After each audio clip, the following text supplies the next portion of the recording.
Hello, thank you for joining me. I am Dr. Kimberly Bennett with Inside Note Naturally Incorporated.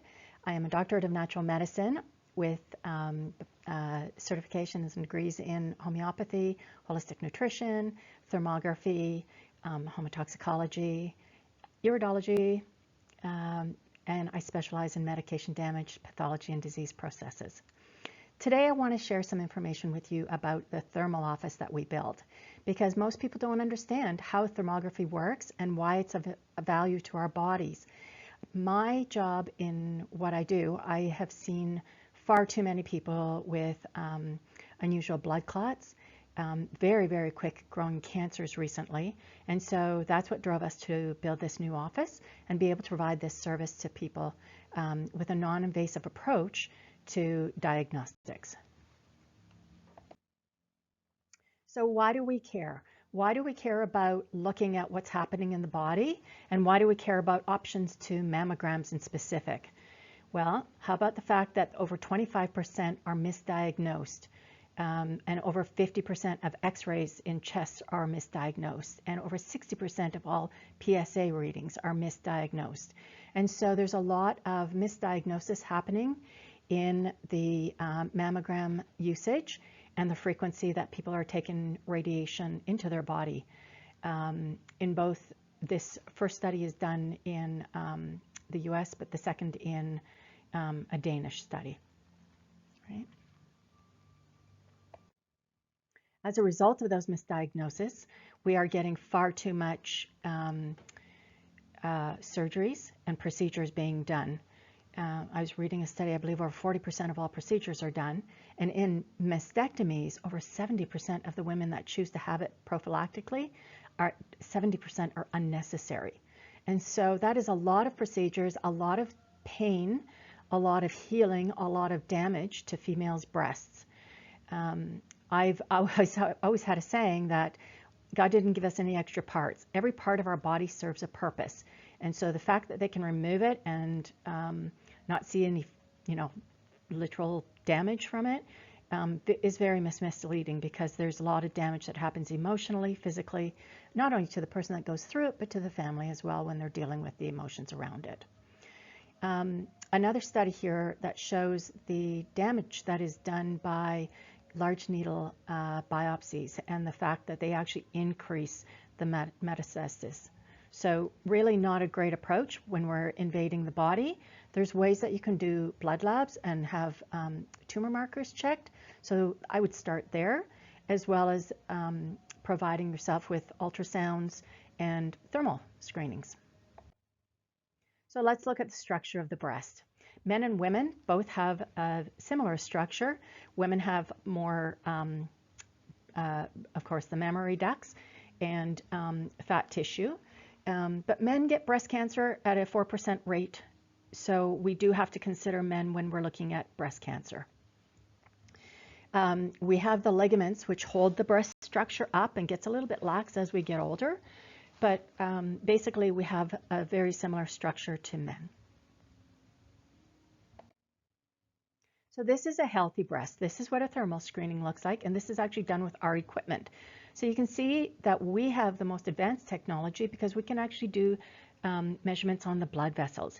It's the blood vessels that actually tell us if the tumor is growing, because without blood vessels, a tumor has no way to feed itself. And so it will create a network of blood vessels in order to nourish itself. And so that's the difference between a mammogram and a thermogram, is that a mammogram cannot measure if there's any vasculature. A thermogram can. And without the blood vessels, it's a benign tumor. All right?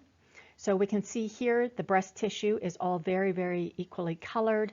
There's really good blood flow. It's a little bit warmer under the axilla, which is your underarm, which it should be because of the lymph nodes that are there. And when we look at the actual measurement readings, our equipment measures within 100th of a degree every millimeter of the body. And so we get a brilliant scan that tells us the range that happens within each breast. And so here we have very little range. It's only less than half a degree. And then the rest of the breast is completely equal. And the risk rating from the thermography is less than a 2, which is very insignificant, and the estrogen rating is a 3. And so the way we're looking at the estrogen ratings is with the vasculature that's happening, and it has to do with the patterns, like it's a molted pattern.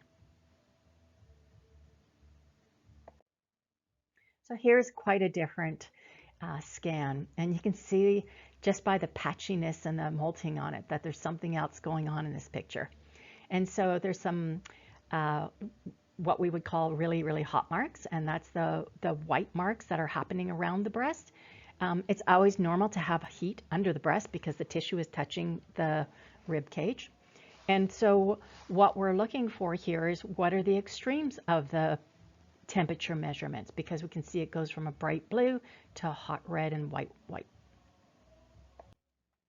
So here is the charting, and you'll see that it's over 2 degrees difference. We never want more than 1 degree when we're going to the inner quadrants, and we never want more than 2 degrees when we're doing the range of the breast tissue on the upper and lower. And you can see that the risk rating is, of course, a 4, which correlates to the variance in the breast tissue. And then it's not about the estrogen activity here. Estrogen's only at a 2. So we know that there's something more going on with the lymphatic and vasculature, and definitely more of a health issue happening. And again, I flip back here so that you can see now what's happening with the lack of blood flow and then the exceptional blood flow. Here's another set of images where we're going to actually show you the high estrogen activity. And so again, we see the molting that's happening on the lower images, and that pattern is what indicates the estrogen issues, as well as the darkness of the blood vessels, because we know that there's a hotter temperature on that. And then if you look at the upper right-hand image, you'll see the temperature rating with it, which is red compared to the greens around the lower breast.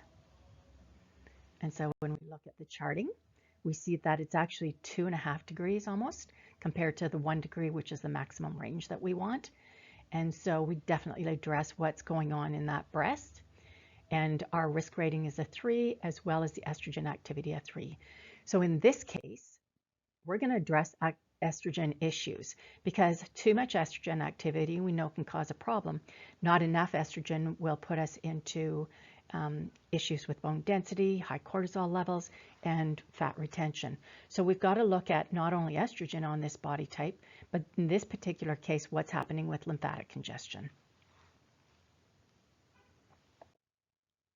This is an image that we did not do, we borrowed from somebody else, but it shows you an infection and how it moves in the blood vessels and can come through to affect the breast. And of course, if it's affecting the breast sits on top of the heart. So those blood vessels are all connected, and we want to pay attention to what's happening with the inflammation, because as the infection becomes hotter and more aggressive, the inflammation increases and we get a higher temperature range. And so you'll see the difference here between the left breast and the right breast. On the right breast, there's virtually nothing. That's because there's no inflammation, there's no infection compared to the left breast. So why would we pick thermal imaging? Well, we've got to look at not only the equipment quality and the most advanced technology that we have and we provide, but the fact that it's non-invasive. We're providing controlled environments for lighting, for airflow, for temperature, and we're allowing a person to stand with the scanner and have the scanning done privately. So rather than somebody coming in and pressing your breast between cold metal plates, we're allowing the scanner to do the imaging in a separate room from our technicians. So it's a very, very respectful way to treat our bodies, and it's a very respectful way to have our full body scan done, because we actually do the legs and the feet and the hands and the torso and the head for, of course, stroke risk. So with the breast in specific, we're looking at inflammation, we're looking at estrogen ratings, which mammograms cannot do. We're looking at vasculature. Vasculature, again, is the indication for any tumor growth. Mammograms cannot do that, they can simply find tumors. So you don't know if it's malignant or benign. And the bigger problem then is that they do the biopsy and they actually increase the risk of spreading if it is malignant. The other options that we provide is the fact that we're able to detail the blood vessels and neuromuscular issues that are happening. We're able to see insight for blood clots, and we're able to see the rate at which tumors can be growing. So it's not just the size, but it's the rate. How fast is that tumor putting out blood vessels? How fast is its network developing? And we provide the detailed reports, of course, which are very, very easy to understand. We provide videos specific to your imaging as well from the interpreter. So if this is something that interests you, check out our website, insideandoutnaturally.com. We are serving Thousand Oaks, Los Angeles, Ventura County, Santa Barbara, anywhere in the Southern California area. We will be doing another seminar here, or a quick presentation. I want to show you the blood clots that show up in the legs and the way it shows up with vascular inflammation and the neuromuscular pain. All right, you have a great day. Thanks for tuning in.